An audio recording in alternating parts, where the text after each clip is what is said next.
भगवान श्री कृष्ण अर्जुन को कह रहे हैं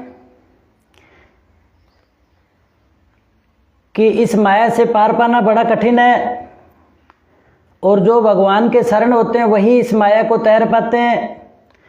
परंतु माया के द्वारा जिनका ज्ञान हरा गया हो, वे असुर भाव का आश्रय लेने वाले, अब ये जो माया है त्रिगुणी माया, ये जिसके ज्ञान को हर लेती है, वे असुरी भाव का आश्रय ले लेते हैं और मनुष्यों में महान नीच और पाप कर्म करने वाले मूढ़ मनुष्य मेरे शरण नहीं होते। यानी माया जिसका ज्ञान हर लेती है वो असुरी भाव का आश्रय कर लेते हैं, और फिर वो महान नीच पाप करने वाले मूढ़ मनुष्य भगवान के शरण नहीं हो पाते। हे भरतवंशियों में श्रेष्ठ अर्जुन, पवित्र कर्म करने वाले, अब कह रहे हैं कि वो पाप कर्म करने वाले तो शरण नहीं होते, परंतु जो शरण होते हैं वो चार लोग हैं। और कौन कौन से शरण होते हैं?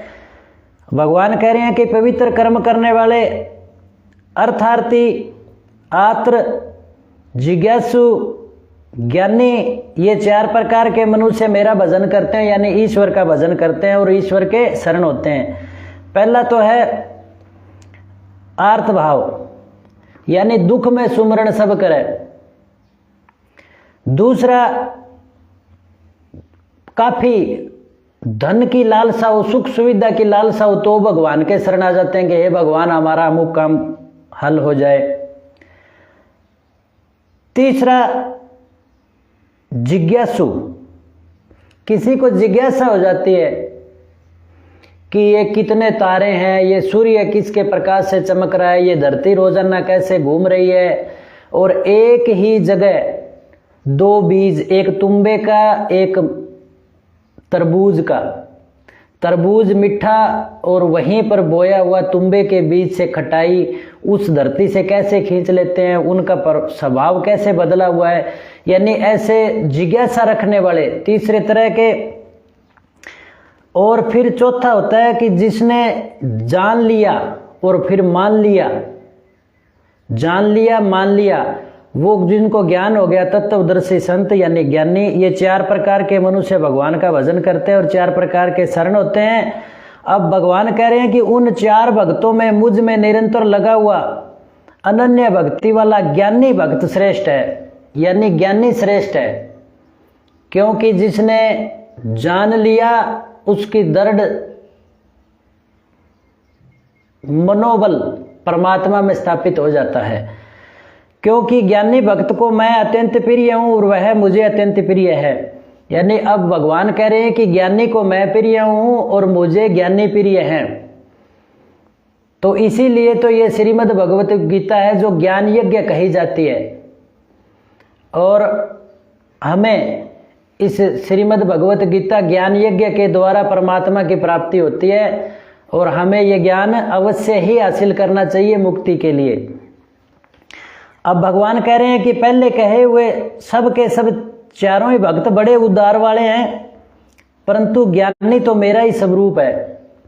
चारों तरह के भक्त, चाहे वो आर्त भाव में दुख में सुमरण करें, चाहे धन की सुखों की इच्छा से करें, चाहे जिज्ञासु बन करके परमात्मा का ध्यान करें, स्मरण करें, परंतु जो ज्ञानी हैं वो कह रहे हैं कि बड़े श्रेष्ठ भाव वाले हैं, और ज्ञानी तो मेरा ही स्वरूप है। भगवान कह रहे हैं कि ऐसा मेरा मत है कि वो तो मेरा ही स्वरूप है, क्योंकि परमात्मा ज्ञानवान है। परमात्मा में कभी भूली नहीं लगती। अब ये कुछ लोग कह देते हैं अल्पज्ञता के कारण कि भूल से जीव बन गया, है तो परमात्मा ही, अब परमात्मा है जो वो भूल से जीव बन गया। ये बात नहीं है, बल्कि ऐसा है कि परमात्मा ज्ञानवान है और ज्ञानी परमात्मा का स्वरूप है। आगे कह रहे हैं कारण कि वह मुझसे अभिन्न है, यानी ज्ञानी परमात्मा से अभिन्न है।